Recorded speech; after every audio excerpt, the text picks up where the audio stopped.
It's wild to find love later at our age, huh?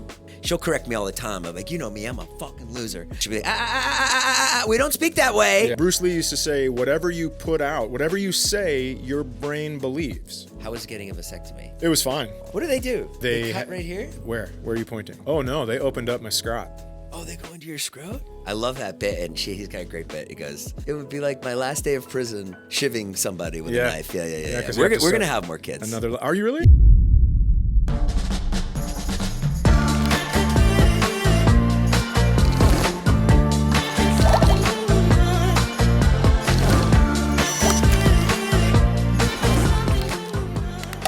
Guys, what's up? Welcome back to the podcast. We're here on the All Good Things podcast today with Chad Daniels.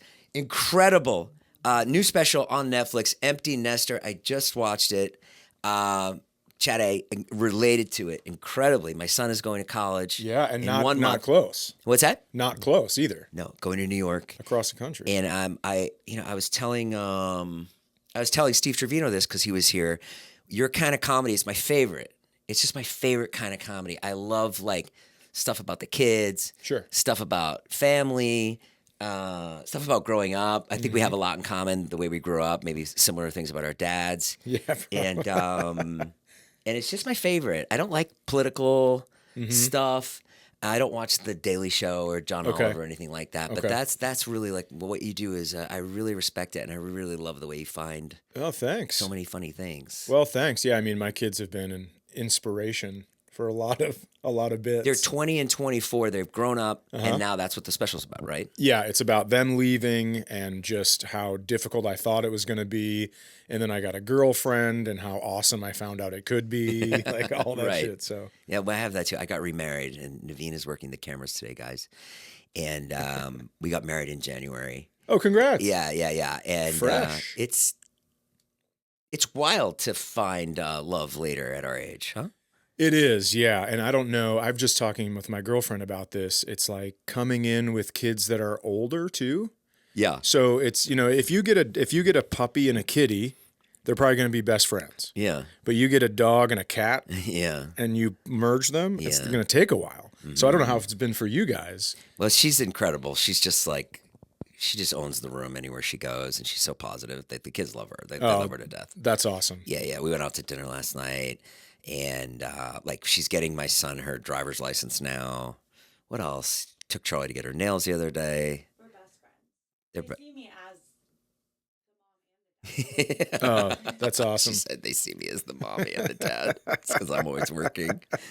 Yeah, I think too. It's like, I think there's something too about like maybe being older and being in a relationship. I go with it. I think about this all the time. It's like, I'm just much better now. I completely agree. Right? I completely agree. I tell my girlfriend all the time, like, we are lucky we met now. Yeah. Because I did all my messing up. Yeah, I did all the shit I didn't know. It's like it takes a while to get all of the boy out of you. Yeah. And I'm not trying to make an excuse. I'm just saying I wasn't like emotionally intelligent. After my divorce, I started going to therapy, and I was like, oh, okay, this is how life works. What'd you learn in therapy? Man, I just learned just how to, like, the biggest thing is you can't really love somebody else until you love yourself. That was the number one takeaway for me, because I have an old 80s gym teacher with the short shorts. Yeah. That's my inner voice. Yeah. What the fuck are you doing? So on the golf course, I call myself an idiot, all the time I used to. And so I had to focus on actually liking myself, which I'm not that bad of a guy. It's all right. You know what I think's a funny thing about what you do is being a comedian is like some people probably will tell you like to call yourself an idiot. That's like, you're not supposed to do that. You're supposed to have like certain language, but then there's the other side of it being a comedian where that's funny too. Yeah. But right? Like you're not supposed to do that. You're not supposed to say I'm an idiot, or she'll correct me all the time. I'm like, you know me, I'm a fucking loser, like that. She'll be like, we don't speak that way. Yeah. We don't speak that way about us. Yeah. That's the Bruce Lee thing. Oh, tell me. He's like, Bruce Lee used to say, whatever you put out, whatever you say, your brain believes. No.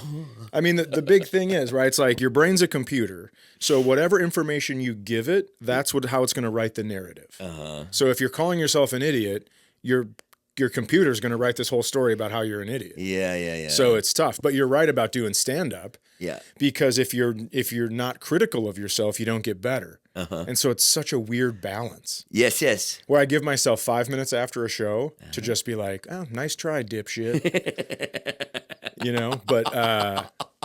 But Come on, you don't really think that. There's no way that you've been doing stand-up for 30 years. Yeah, There's close, no yeah. way that you have shows that you're like, nice try, dipshit. No, you must crush all the time. There are shows where I have a brand new bit and I know how it's supposed to go and I know blah, blah, blah. I mean, you can still make it funny if you mess up. Right. Obviously. But there are times where it's like, I wish I could have that one back.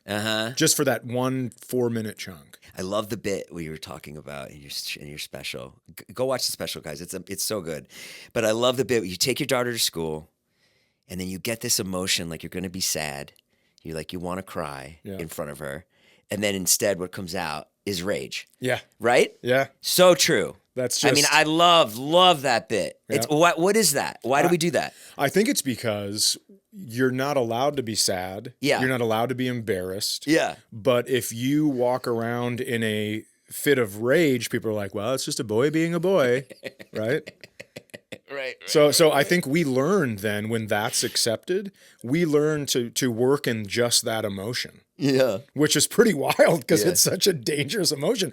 I mean, now another thing I've learned from therapy is when I'm mad, I go, okay, I'm going to let this pass and then I'm going to figure out what it actually is. I think there's like I've never used it, but my girlfriend was telling me there's an emotional wheel, like a color wheel, where it has, it'll be the 3 primary colors and then it shows you all the colors that it can make further on down the thing. Okay. Except it's an emotional wheel, which is like anger could be embarrassment, sadness, like all that's where it could have stemmed from. So I try to find out the root emotion now. Have you ever been really depressed? I've been situationally depressed. I've never had depression. You're right. But when I got divorced and everything, I was depressed in the situation because I'm like, I got to find a house. I got to do this. I got to change all the bills. I got to move all my shit from one house to the other, all this stuff. So I was like, I think situationally. Divorce is hard. I've been divorced. It is. Yeah. It is hard, but it's also, if it's the right move, it could be one of the greatest things of all time. But it doesn't matter because it's hard in the moment. It's still hard. Anything I spoke with my ending. ex-wife today. It's still hard. It's still, you're still kind of like, oh, yeah. I still think about it. You're like, it was the right move, but it's still tough. Well, it's tough because anything ending is tough, right? I mean, I am, almost 50 years old and I could watch the last episode of Friends and probably start crying again. Because it's the end of it, you spend all that time and then it just comes to an end. So it is difficult. We watched the end of Succession the other night. Did you ever watch Succession? Yeah. I just watched it. I'm super late to it. I'm late to a lot of things in life. And it happiness. Late to happiness. Well, welcome to looking, the Chad. party. I'm still looking. Welcome to the party. No, I'm happy now. But yeah, we watched Succession. Over the last couple of weeks, I watched all 4. I was so good. Yeah. Crazy. And then I was sad when it was over. Yep, exactly. Super sad. Okay, so you grew up in Minnesota. Yeah. And then did you make your way... Did you become successful going through New York and LA, or did you do it all through I've only lived in Minnesota. Only lived in Minnesota. Yeah. You never lived here. Incredible. No, but I used to come here. Yeah. You have 10 specials out. Yeah, 10 hours of material. 10 hours. Yeah. Unreal. Well, when you live in the woods, that's all there is to do is I don't have to go on auditions up there. I don't, it's none of the other stuff. You live in the woods? I used to live in the woods. So I used to live in a town with about 14,000 people. Oh. That's where I was born and raised. And then my ex-wife also was born and raised there. We moved away for about 10 years. And then when my son was 7 and my daughter was 2, we moved back. And I lived there until about a year and a half ago when I finally moved to the big city of Minneapolis, you guys. Really? Yeah. What do you live in, a high rise? I don't think there are high rises. Oh, there's not? No, there are. So I lived in a townhome when we moved. Yeah. I talked to my girlfriend, who's also a comedian. Her name's Kelsey Cook. Yes, I read that, yeah. I talked her into moving there, and then we ended up buying a house last August. Oh, great. Yep. So we skipped the marriage part. We just decided to go financially dependent on one another. Yeah. Great. Yeah. So no marriage. Not yet. And you got a vasectomy, no more kids. No more kids for me. I love that bit, and he's got a great bit. He goes, if I was gonna have another kid now, he goes, it would be like my last day of prison, shivving somebody with a knife. Yeah. 'cause you have to We're gonna start have more kids. Are you really? Yeah, That's great. yeah, we're gonna. Well, Yeah. look, I got to ask then. How Yeah. old? How old am I? Yeah. I'm 51. Okay. Because I did think about it because she said to me, she goes, well, because I told her, I go, get the calculator out, Yeah, do some math. Yeah. And let's figure out how old or dead I'm going to be when that kid graduates. Yeah. And so we talked about it, but then she was like, well, but I just want us to have something we made together. yeah, And being a dad is my most favorite thing I've ever done. sure. So I'm not opposed to it. I just know that putting Humpty Dumpty back together is kind of a tall task. Yeah. And your other kids, one's getting married and one's in college. Yeah, so one just got married and just turned 25, and then the other one is going to be a junior in college, and she's actually going to Costa Rica to study this year. Oh, God, it's just crazy the choices kids have. They're able to do all this stuff. I mean, I'm sure I could have, yeah. but I went to a community college in the town I grew up in. Yeah. So What'd you study? Completely different. Nothing. Nothing. Yeah, me too. I wasn't a good student. Yeah, social time. Yeah, my daughter just went on a trip to Costa Rica for 2 weeks, and it was like, Have you ever been? I have been to Costa Rica, Okay. but it wasn't. It was just like zip lines, and that's all I really remember. Oh, gotcha. I did this like discovery show where we went on like a trip, and so we went to different countries. So it was like a lot of activities, and just like it was nice. I liked it. Mm-hmm. Yeah, we were there one night, and we were there, and we were having some drinks after our like a whole day, and there was a big bonfire. Tom Green showed up. Just Tom Green just walked in, and I guess he lives in Costa Rica. Oh, interesting. Yeah. And then he fell in the fire. He burned his foot in the fire. It was really odd, but he's a great guy. He's so funny. Yeah, I'd never know if really sweet. If he fell into a fire, I'd be like, "Is this real, Tom Green?" No, it was real. It was real. Okay, and so and then so you didn't have a great dad growing up, right? That's in the special. Well, so here's the thing. It's like one of these, I can tell the story. I do it all the time. I sit here, my dad Yeah. watches the podcast, and I will sit here, and then I'll make a joke, and then she'll be like, your dad's great. And I'll be like, he is great. My dad's not going to watch a podcast. Okay, all right. We're pretty sure he's dead. Oh, But- you're pretty sure he's dead? Yeah. Okay. My sister and I Fire away. My sister and I kind of made a deal. We're like, I'm sick of answering questions, so let's just tell people he's dead. so that's what we've been doing. Wow. But he hasn't contacted me, and I have to assume the way he lived his life, my name and picture being out there, I think he would have contacted me for some sort of financial help. Yeah. So we're pretty sure he is. I know. It's such a wild situation.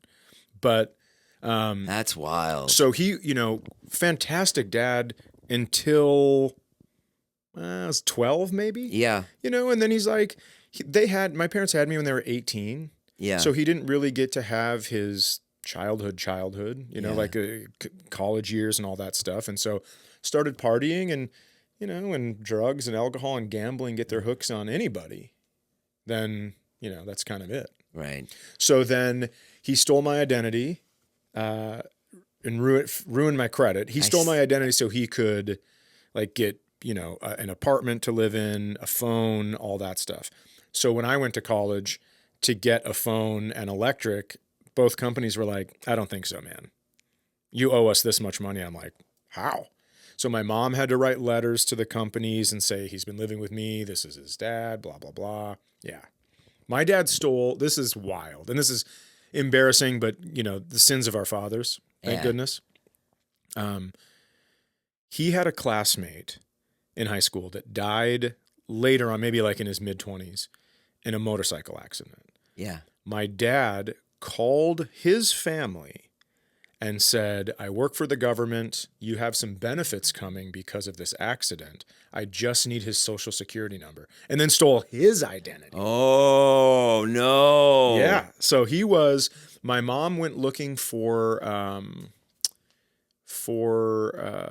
child support and stuff like that. My dad had stolen a car, went out to Las Vegas, and my mom was looking for him for child support, and they found him, but all his credit cards and all his ID and everything said Thomas Rice because he had stolen this guy's thing, and his name was Steve Daniels. So, yeah, I know. When was the last time you talked to him? Just wild.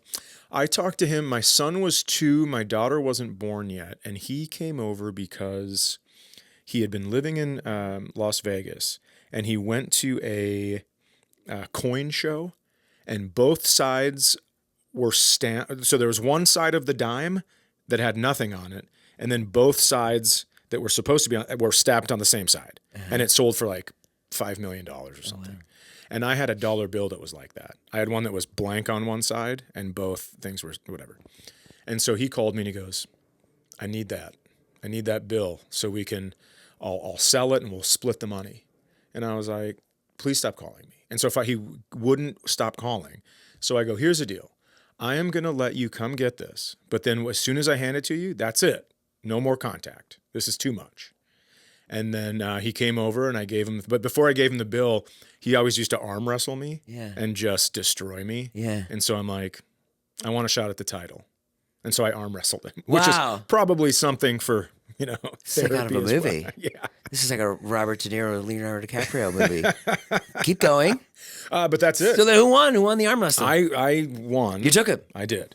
And then I brought him out to his car, and he told me some story about how he goes, I bought this car, but I didn't think they were going to let me buy it because my credit's so bad. They must have pulled up a different Steve Daniels, but I didn't tell them. And I'm like, there you are. There's the dad I know. Wow. So then he took off, and that was it. That's the last time I ever heard from him. Wow. Incredible. Yeah. Yeah, you just... And what makes you think he's dead? I just think I would have heard from him. Right. I think someone in the family would have Being heard on from him. Netflix, Yeah, I mean, he would have reached out. probably like, Yeah. hey, I need a couple bucks. Yeah. But who knows? Maybe he sold that fucking bill and he's Maybe. living on his own island. I have no idea. Do you think the bill was worth $5 million? I can't imagine. That's so funny. But when you have kids, when you have little kids and someone like that in your life, you go, well, I can't let you do this to another generation. Yeah. So you got to go. Yeah. So your kids didn't know him really? No, my son said, who's that guy? And I go, he's just a man that came to get some money. Oh. Well, because I didn't want to confuse my son either. Yeah. Yeah, interesting situation. Damn. Good story. It's a good story now, yes. Yeah. And it's funny. We deal with stuff like that, and Everybody and you does. move on. Yeah, and by the way, my mom and her parents are legendary. They're going to go into the Parental Hall of Fame. So Yeah. it's Yeah, like, my mom's that way too, and my dad's great too. We just had a rough time when I was a kid. sure. Yeah, and he had a rough time. It was like he had 2 kids. He had us young too. That's the thing. And my dad was raised by his grandparents because his dad took off on him. Yeah. So when you think about that time, right, he's Right. getting raised in the 60s by somebody who was born in the 20s. Yeah. I mean, it's just like, it's destined Yeah, if you for think failure. about your parents, Yeah. you're like, whoa. Right. Like my grandparents, they feel like God of like a Scorsese movie, like old immigrant, like parents, like just barely modern. Yeah. I mean, then these are generations where the men didn't tell their children they loved them ever. Yeah. And so my dad didn't get that new generation where they started to. Yes. He just had his grandparents. Yeah. Like, hey, listen, we're going to feed you and clothe you, Yeah. but find your own attention. So then what happened after you left when you dropped your daughter off at college? I went home. Because Right? I'm going to go through this in a Yeah. month. We're doing this thing right now where like his mom's going to take him there. And then I'm like, you know what? Maybe I'll sit it out and I'll save, $3,000 to go to New York and I'll just let her go. And then we'll go visit him later. Then last night he was like, it's kind of a big moment. We might want to see Sure. that moment, and, Sure. which he's right. Yeah. So maybe we'll go. I don't know. But I will say it was very cool to get to see they have these opening ceremonies. There's like a candlelight vigil, which is fine, blah, blah, blah. All that stuff's fine. But you do get to see the dorm. You get to meet the roommates. Yeah. You get to kind of be there and be like, hey, I may be a presence here a couple more times. Yeah. So like, let's get to know each Yeah, other. you got some shit for going there too much, right? Yeah. To visit your daughter. Yeah, well, it's cold in Minnesota, and she goes to school in California. So I came out here, and So how many times did you visit her? 5. That's a lot. It is a lot, yeah. And one of her roommates' moms was like, "Do you think you're here too much?" I'm like, "You are here every time I'm here." Yeah, that was in the special. Yeah, That was so really like, funny. I don't know how I'm getting blamed for this, but it was great. I mean, we'll come out, we'll go surf at Newport, Yeah. and then for 4 hours, and then go get tacos, and it's like. Yeah. She goes, "Can you believe this is my life?" I was like, "Can you believe this is my life?" Yeah. I'm also excited about Yeah, this. yeah. Yeah. So when you left her, what happened? You just broke down? When I left, so I kept waiting. This is I don't think I've ever told this story, but Great. I Let me make sure the camera's doing good. Yeah, we're good. I'm going. I'm leaving her, and I go, "All right, I can feel the tears," and I go, "Well, I'm not gonna be able to drive if I'm crying because it's nighttime." And there's, streaky lights. So I go, keep your shit together till you get to the hotel. So I'm like, all right. So then I get to the hotel and I can feel it again. And I go, well, I'm not going to cry now because I got to walk through the lobby. Yeah. And then it's really pouring. I mean, I can feel it. My head starts to pound a little bit and I'm almost by the elevators. And I hear somebody go, "Chad," at this hotel that I've never stayed at before. Right. And I go, "Who the hell is that?" So I go in. It is my buddy. I mean, I'm friends with him, but I'm better friends with his brother from back home in northern Minnesota. No. He's just happens to be out here for a work meeting. And he's like, "What are you doing?" I was like, "Well, I was going upstairs to cry, you piece of shit. What are you doing here?" And he was just there for work. And so then I had to pull it back again. Yeah. It was brutal. I had all these false starts. Yeah. Yeah, it was like I was, I don't know. I dropped off my son at like a summer college in Boston. Okay. And when he was like a couple of years ago, and I'm like, okay, it was the first time on his own. He was going to be there for a month on his own. It's like a music camp. So I said goodbye to him. I didn't want him to see me cry. And then I turned and I started to walk away. And I was like, okay, I start crying. And I look up and it's Gwyneth Paltrow. And Gwyneth Paltrow and I just make eye contact. And she's like, "What the hell's wrong with this guy?" And I was like, she was dropping off her kid too. Apple? Yeah. Not Apple, maybe the other one. But yeah, that was wild. But yeah, you get emotional. You're just like, Well, here's the thing. I don't mind crying in public. I just don't want it to make other people have to back up. right. Like, have you ever seen someone walking quickly and they're crying? You're like, well, yeah. I'm going to give them some space. So I don't make other people uncomfortable. Because I mean, have you ever seen the movie Big Fish? No. What is that? It's with, I'm so bad at names, but it's, I think Billy Crudup. Billy Crudup. Okay, Crudup. Yeah. Yeah, I'm so bad with names. Yeah, it's okay. And Live then in Minnesota. also the guy that was the star of Moulin Rouge, the musical movie. Oh my God. Now you're going to. He's for Train Spotting.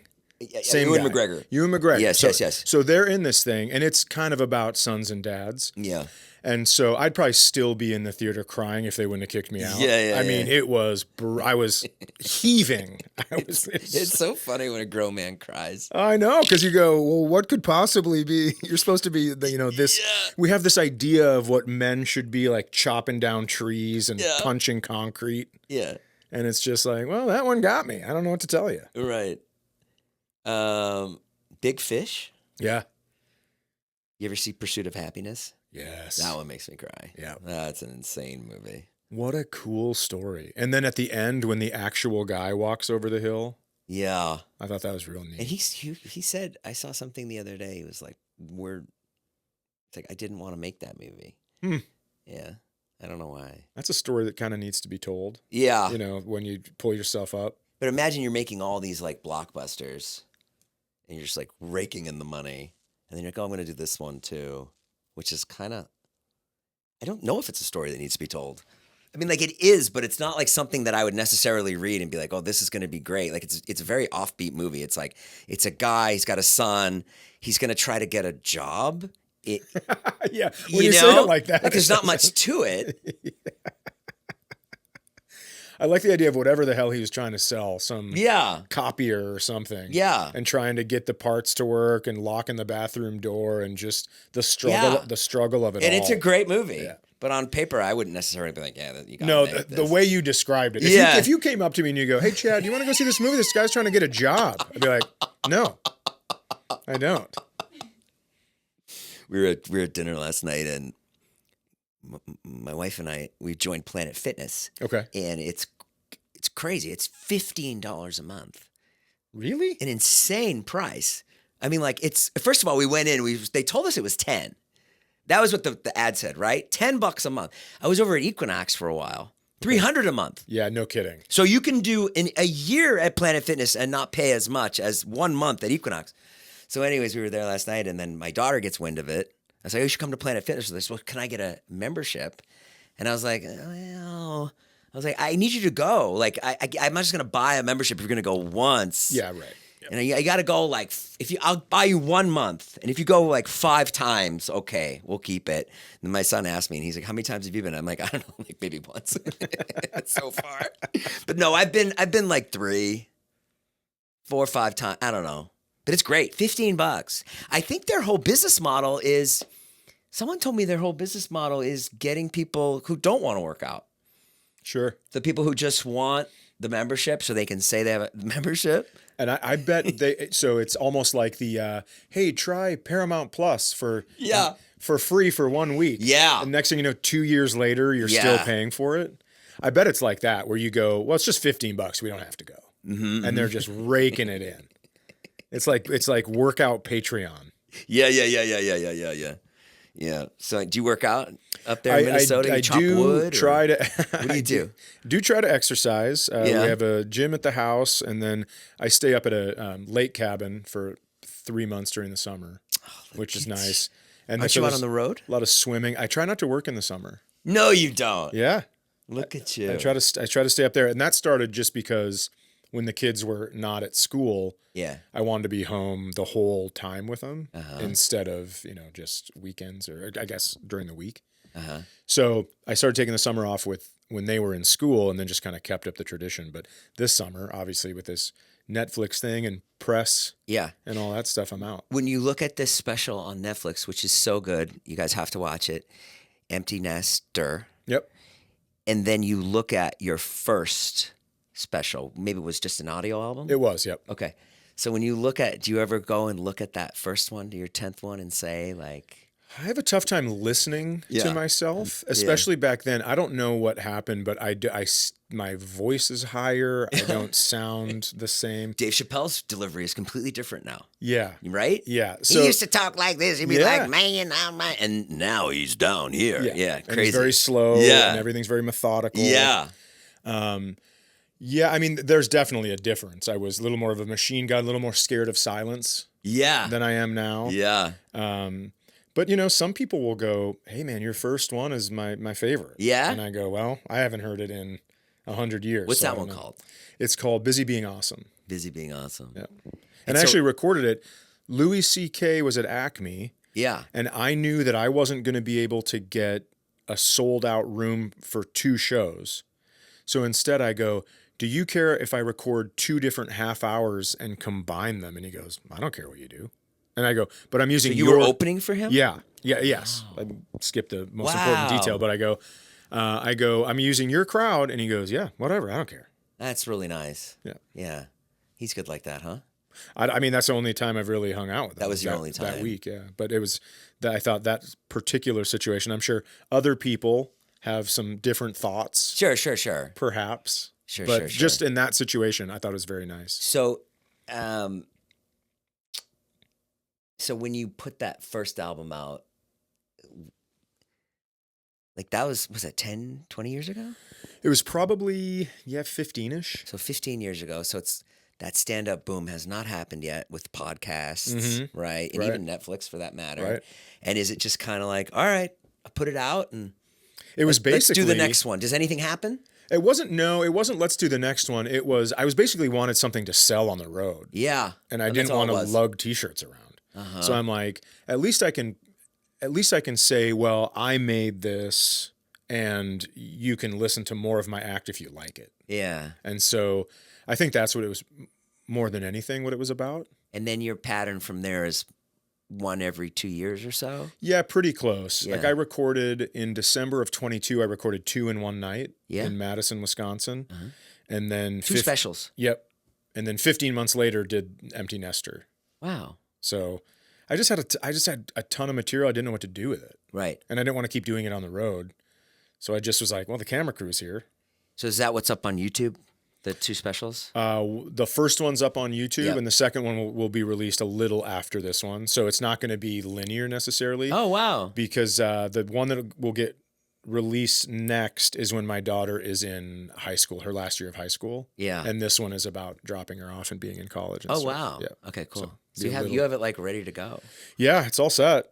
I just kept doing, and then they bought this one, and so I go, well, put it out as fast as you can. Yeah. And then I'll put the other one out later. Doesn't Great. matter to me.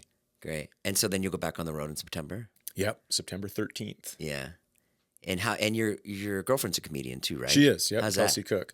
I think it's great. Yeah? I didn't know what it was going to be like. I Yeah. actually have seen some comedy couples before. Yeah. And I was like, that looks horrible. Yeah. But we have decided, we have different goals and different career paths. And so we're not competitive. We're very supportive. Do you go on the road together? We don't. No. We have done a show together where we went on stage and she told the jokes that she had written about me. Yeah. But then I could tell my side of the story Uh-huh. when they were done, and then vice versa. Yeah. It was very fun. Because Yeah. you don't normally get to do that. You're sitting in the crowd like, that's not how it happened, but you can't stop the show. Right. But when we did the show, I was like, that is not right. So who went first? She went for, well, we'd go back and forth. So Oh, it you was like- trade. it was almost like a snake draft where she went 1, and then I would do 2, and she would do 2, and back Oh, and forth. wow. Yeah. Where'd you do that? Minnesota? In Minnesota, yeah, we did it at the 10,000 Laughs Festival. And so fun. And you convinced her to move to Minnesota, huh? I did. Yeah, it didn't take much. Great. Yeah, she was like, hey, do you ever think you'd live in Washington State? And I said, if I wasn't doing stand-up, I would. Yeah. But it's in one of the corners of the country, so it doesn't make sense for travel. Yeah. And then I said, Minnesota's a Delta hub. I mean, not great press this week, but it's a Delta hub. It happened with Delta. Oh man, they've had so many canceled flights and delayed flights, but I think they had some sort of computer malfunction where they lost everybody's Right. stuff. But anyways, you can get to Texas, you can get to the East Coast and the West Coast in the same amount of time. So it's like, Yeah. and I've never lived anywhere but Minnesota, so I was like, will you please come here? Wow. I think it's so important to have like somebody funny with you. Is my wife's so funny. Absolutely. It's crazy. I mean, if You couldn't do it. yeah, if you're a You funny person, couldn't do it. You wouldn't be able to sit there with somebody who was not funny. exactly. Like if she wasn't funny, I would. Yeah, I don't think it would work. I don't think so either, because you sit and the person is kind of like rolling their eyes and sighing at you when you're trying to be funny. It's like, well, that's pretty good. Or even if you were with somebody that only laughed, That would also be tough. that wouldn't work either, right? Because as a comedian, you're constantly gauging, like, is this? Yeah. Am I on? Is this right? Yeah, but Kelsey's like, I'll say something funny and she'll either laugh hard or be like, Right. maybe next time. Or make it twice as funny. Yeah, tag it. tag it. and- Yeah, tag it. Absolutely. Yeah. And then, our schedule is also, we were playing tennis on a Tuesday morning and we're like, can you believe we're doing this? Everyone else is at work. Yeah. This is fantastic that Oh, we have yeah, the same yeah. schedule. You like tennis? I do like tennis. Yeah. And we started playing, of course, pickleball. And I got to tell you, I kind of like that too. I love ping pong. I love all the paddle sports. Pickleball's great. Yeah. Such a good workout. How was getting a vasectomy? It was fine. Walked in. I'm glad I don't have to. Speaking of pickleball, What do they do? they They cut right here? they have you, where are you pointing? Is it right here? Oh no, they opened up my scrot. Oh, they go into your scrot? Yeah, they go underneath and they pull the vas deferens, I believe Yeah, the it's vas called, deferens, and yeah. then they cut that and they burn it. They cauterize both sides. And then when they make the snip, I luckily didn't feel Wait, are it. you out for this? Uh-uh. Oh, you're awake. Yeah. You just can't feel anything down there. Yeah, they give you like a sedative, right? And so you're just kind of sitting there, and they say it might sound like you get, or it might feel like you get snapped with a rubber band Yeah. in the testicles, and I'm like, yeah, but still, the testicles are pretty sensitive. Yeah. But I'm lucky. I didn't feel it. I sat on a bag of frozen peas for about 2 hours, and that was it. Went back, gave them a sample, and they Yeah. said, "You're done." And I go, "Great." You have to go jerk off after that? Yeah, you have to make sure that they didn't miss anything, that that's not a tear. Isn't that difficult? And by the way, you don't have to. You get to. You ever had a doctor's note to jerk off? Feels pretty good. So what do you? They give you a magazine and you go in a room? I don't really use magazines. Okay. Yeah, I just From kind of. memory. I gotta. You are a man of the woods. I have a very good imagination. Real Minnesota guy. I mean, yeah, but after that surgery, I would think it would be very tough to do that. Yeah, you do. I mean, I remember when I was Do you doing think that, smoke's going to come out at some point? I tell you, I didn't know what was going to happen. I thought it was going to be like an old man coughing after coming out of a coal mine. Yeah. But yeah, you do it, and then you go, well, shit. Where are the actual swimmers? Yeah. Because then it's just like I don't even know what it's called. It's the same what comes out. You just can't. It looks the same. It looks the same. Yeah. Yeah. Not watery or anything. Right. Yeah. Right. Kelsey has a very funny joke. She goes, "Does it taste different when there aren't kids in it?" It's really funny. Damn. Okay, so what else? What else is next for you? Do you ever do movies or anything or TV shows? You just stand up. Yeah, just stand up because I coming back. I'm so bad at auditioning. You are. Yeah. Yeah, me I too. went in. I remember my first agency sent me out on this audition. I was 30 years old, and I had 2 kids. Yeah. And they sent me out on this audition, 22 good looking. And I was like, are you guys fucking kidding? What am I doing? So I go there just because they go, we got you this thing, you got to go. So I go in. It's a bunch of Abercrombie and Fitch models. Yeah. You know, these guys are a foot taller than me, chiseled jaw lines. Just you could see their abs through their shirt. And I go over to the sides, the table where you get your sides, which is like the lines to read. Yeah. And it says 30-year-old Midwestern father. And I'm like, why didn't you say, that's me. I'm that guy. They missed it. And so what I did is I went around, I told everybody, I go, hey, I'm with Craft Services. And we have 2 options. We have ham sandwich or turkey sandwich, nacho cheese Doritos, or Cool Ranch Doritos. And you can pick any combination of that. And I took everybody's order because I said, we're running late, so we're going to get you guys some food. And I took everybody's order, and then I just drove home. I didn't even audition. But I just pictured all those guys waiting for their food in there, and I thought it was the funniest thing in the world. What a piece of shit. Do you really have something in your will of a gender reveal, or is that a joke?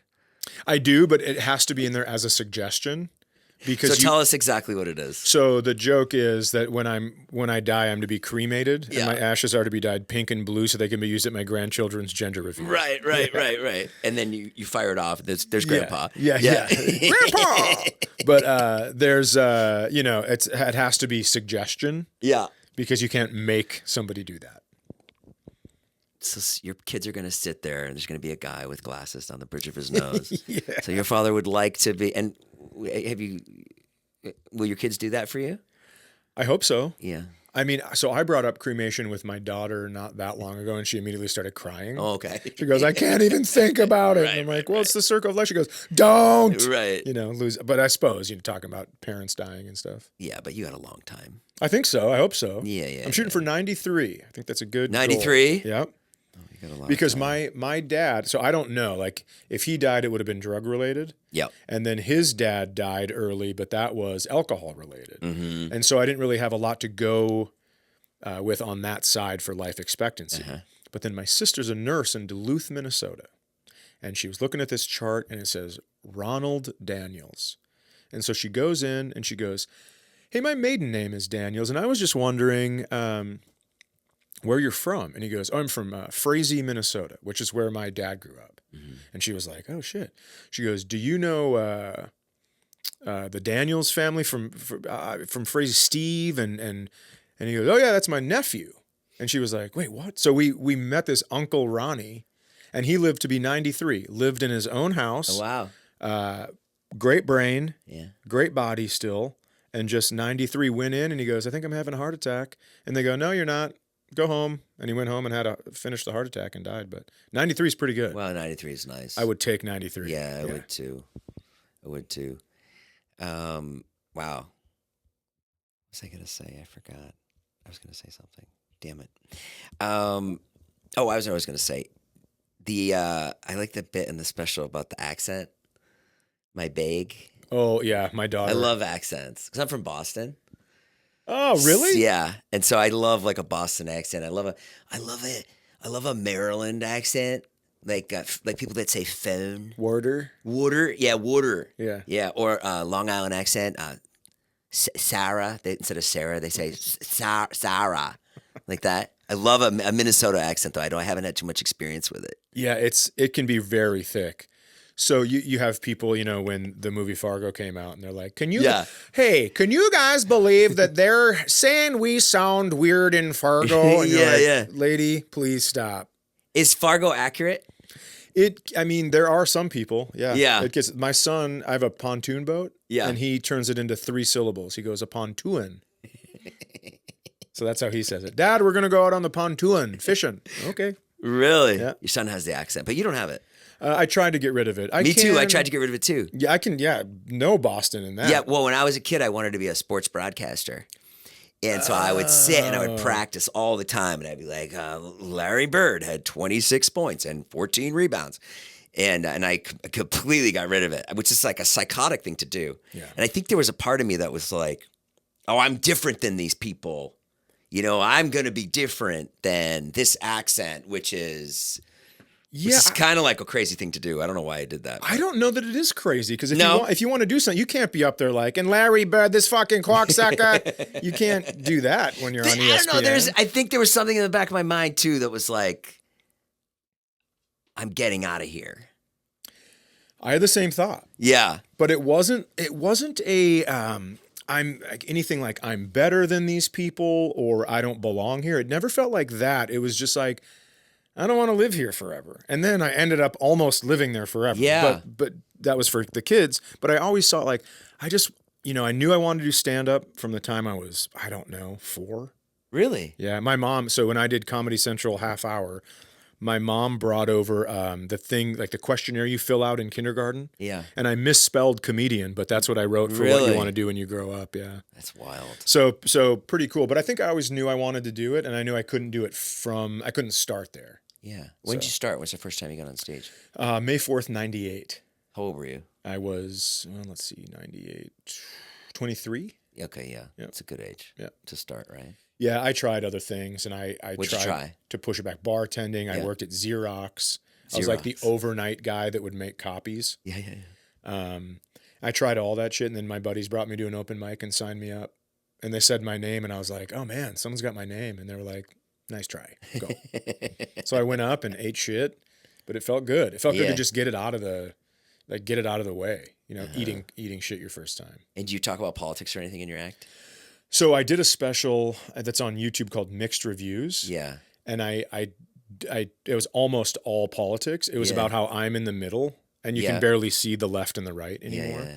And so I did that because I kind of equated it to like, you know, when a rock star does a country album, it's like, I just want to see if I can do it. Yeah. That's cool. So I put it out, but most of the time, I mean, you know, I'll do a little tongue in cheek. Yeah. Political stuff when something's bugging me, but most of the time it's like, this is how I live. I'm not asking you to live this way. Yeah. That kind of stuff. Are you following the election? Yeah. Yeah. What do you think? I think I'm going to throw my hat in the ring. Why not? As well, right? Yes, absolutely. Old enough, kids are out of the house. I need a Yeah. hobby. I may as well be president. Yeah. Just wild, huh? What a world. It's interesting. And listen, I don't know who watches this, but I'm going to tell you something. I don't We care. never talk about politics here. But you can if you want. I just think it's the people that have the ear patches Yeah. at the Republican National Convention make me laugh so Oh, yeah. hard. It's like, it's just a fake ear patch. Yeah. It's the funniest thing in the world. These are grown-ups, by the way. Yeah. There's a little solidarity there. I mean, I understand. I get it. It's funny when you're talking to someone and you get there. Have you ever been in a conversation with somebody and then you're like, you maybe think they're one way, and then I'm the same way as you. We're super middle. We're just like, oh Jesus, I really can't stand for either side. Well, I just think there's good ideas on both sides. Sure, good ideas right? on both sides. But then when you're in like a conversation with somebody and you're like, oh wait a minute, and it just like takes that turn where you're like, oh fuck, I said the wrong thing. You know, because I'll listen to people. I'll listen to people from both sides, and I'll be like Like, I don't support Trump, but the other day I was dropping my daughter off at her friend's house. Great mom, love this woman. She's great, awesome. And she's like, I watch the news so much. She's like, I'm addicted, and it brings me down. I go, I don't watch anything. I go, but which isn't great either. I have my head in the sand. And she goes, it's just this ear thing. This ear thing. She goes, they're at the convention and they've got these ear patches on their thing. And in my mind, if I'm being honest, I was like, well, that's pretty cool. I was like, oh, it's solid. And I'm not for Trump at all. But then you don't want to say that because then I'm like, I thought it was kind of cool. I mean, never mind. Anyways, is Blake here? Yeah. But yeah, and they can basically, and people can talk me into anything, honestly, too. Like, someone is talking to me, they'll be like, oh, they did this. And I'm like, oh, okay. Yeah. I don't know. And then the next person will say the complete opposite. And you're like, oh, that's right. That is right. Yeah. So it's like, I voted for Biden, right? But now when I think about it, I'm like, well, things aren't so great. Yeah. You know what I mean? Yeah. It's, and people fucking badgered me to vote for Biden. Like, everybody in my life was like, you better vote for Biden. And as I'm doing it, I'm like, oh, I don't think doesn't look like he's in shape for this. Yeah. But all right.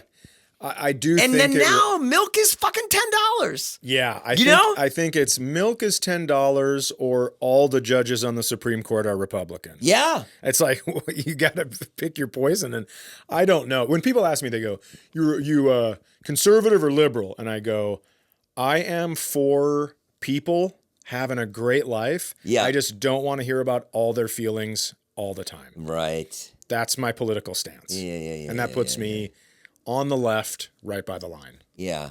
Well, we do hear about people's feelings all the time now with the internet. I know, that's what I'm saying. Like, Yeah. I don't want to, though. Then I think that's the part that people go, oh, that sounds a little conservative to me. She went to there's a clothing brand. It's called Reformation. Okay. That makes women's clothes, makes nice dresses. Great. Awesome. My wife goes the other day, she goes, they're having a sample sale. And it's like, you can get a dress that's $300 for $20. Oh, great, honey, go. Whoa. She goes, and it's a disaster. People are fighting, blah, blah, blah, blah, blah, blah, blah. It's awful. She doesn't get anything. She wastes her time, blah, blah, blah, blah. But the funny part was, she goes, my TikTok. It's all about the Reformation sale. Like, there's something about that. There's 20 TikToks about so specific. Yeah. Like, it's too much. Yeah, and then you go, well, China made our iPhones. Yeah. And also run TikTok. Yeah. I wonder how we're getting all these ads. Yeah. But I mean, I'm sure there are a bunch of people probably just went there for the content. Oh, yeah, probably. Because it's like, if somebody goes, hey, this is going to be the non-Christmas version of Tickle Me Elmo. Right. Where adults are going to be beating the shit out of each other. Right. For, a dress or whatever it is. Yeah. I'd go watch. Yeah. It'd be a good TikTok, I guess. That's the other thing. It's like, yeah, everything is so calculated. Mm-hmm. That's why I like your special, man. It's like, it's so just straightforward, awesome, funny. Oh, thank you. And just like, oh, this is this guy's life, and you did a really good job. Thank you. Sometimes I get asked to make videos because I don't have a social media presence big enough, they say. Uh-huh. And I go, yeah, but like if I'm reading a script, that's not, if somebody catches me doing something, awesome, I'll put it on. Sure. But I'm not going to be like writing a script and reading it to make people laugh. That just doesn't feel natural to me. You're talking about making videos. Making videos. Yeah. Instead you of take your clips and you put them up. Yeah. I'll take, from the special and stuff like that, just so people know what they're getting into. Sebastian Maniscalco makes good TikToks. Okay. But he's just got that delivery. It's so funny. He's like, I like him because his thing is he's everyday shit too. He'll just complain about something. I can't think of something right now because I can't, but I do like him. Who else do you like? Who are your big idols? Well, I personally think Pryor's the best to ever do it. I thought his honesty after he lit himself on fire solidified him as number one for me. Wow. I think Burr is fantastic. Oh, yeah. I think Wendy Liebman. Wendy Liebman, I don't think she gets talked about enough because if you watch modern comedy, so many people use that cadence. The you know, the not ending the sentence on the punchline, but going and letting the crowd come to their own conclusion what the Yeah. punchline is. I thought it was brilliant. I used to watch her when I was younger. I'm like, I saw her on America's Got Talent. I'm like, what the fuck are you having to do America's Got Talent for? She took time off. This is the story I heard. I don't know her. She took time off to be a mom and then came back to do comedy, and like everyone had forgotten about her. And it's like, this is, a lot of your favorite comedians are doing this woman's cadence. Yeah. So she shouldn't have to do America's Got Talent. They should put her right back in the clubs, and, she should be selling tickets. I used to watch her too. When I think was a she's kid. fascinating. Yeah, I think she's so incredibly funny Interesting. and talented, and what a brilliant way to do stand-up. That's a funny thing though. If you don't get credit for your cadence. No, nobody does. Right? Yeah, right. Yeah, that's true. Has anyone ever said that your cadence? You're very man. You're just you up there. It's really cool. I feel like I am. You don't have any kind of. I don't know. It's pretty. You know who else is kind of like that? Nate Bargatze. Oh yeah, he's one of a kind. He's amazing. When you watch him, you're like, is this dude just like chilling? Yeah, he's so funny. He out of anyone that's ever done stand-up, in my opinion, he makes it look the most effortless. He makes it look effortless, and you do too. It's really incredible. Yours is really effortless. If you feel like when I'm watching you, I feel like I'm standing next to a dad at the game. Oh, Just nice. kind of standing there, which is it's just a compliment. It's really awesome. Thank you. Yeah, and that took you a long time to get there, didn't it? It did. Yeah. You always, like I said, the silence bothered me before. Uh-huh. I had this guy, Dave Mordahl from Minnesota, and he goes, I was opening for him at this bar gig, and it's the second show, and he goes, man, you're like a machine gun. Are you nervous about silence? I go, yeah. And he goes, how about this?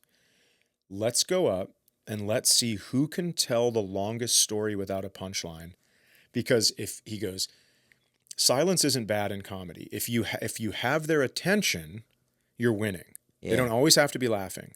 And I was like, okay. So I went up and I lasted maybe like 3.5 minutes. Yeah. And then I went into my jokes. And then I go, all right, 3.5 minutes. Let's see what you got. And he went up there and just did his normal act. He didn't even do the thing. And I was like, you son of a bitch. You made me look like an idiot. But it's a hard burn. And he's one of the funniest guys I've ever met. Damn, that's a good joke. And at a bar too. Yeah. Like, I've done stand-up at a bar. It's so hard. It's not as easy as you'd think. Because you think, oh, they're at a bar, they're drunk, they're having fun already. But No. they're also not paying attention. No. They're sometimes when they spring comedy on them, The worst. where all of a sudden the lights come on, people are like, what's going on? And you're like, oh, there's comedy tonight. And they're like, well, we didn't want comedy. We're talking. All right. Well, listen, the special is Chad Daniels. It's called Empty Nester. It's on Netflix. You all have Netflix. Go watch it. It's fantastic. Watch it 10 times. And then the new special will be out on YouTube soon too, right? Yeah, there'll be another one out on YouTube called like in the fall. Yeah, For Reals, I called it, just For because Reals. of all the Instagram stuff. Oh, good. All right. Well, thanks for being here, man. Hey, thanks for having me. This is a great chat. Okay, good. I'm glad. All right. Thanks, Chad. Bye, guys. We'll see you soon.